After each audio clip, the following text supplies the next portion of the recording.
Steph Curry signs with Li-Ning brand. It's official.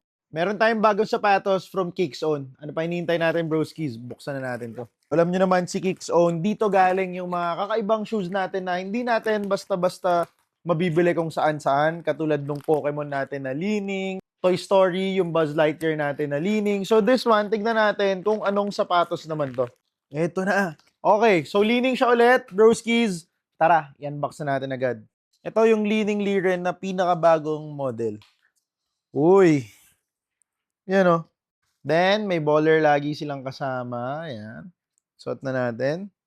So, ang sapatos natin for today, ang ganda. Woo! Grabe. May nga. Ang bango. Ganda, no? Tignan mo dito sa likod. Tapos sabay yung Iceman, baby, why? So cool. Freeze the world.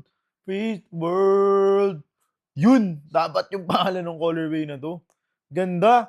So abangan nyo, broskis. I-review natin to. It's me, Broski Calabes. I review sneakers and yung OG window shopping, si Broski Calabes yun. Ganda!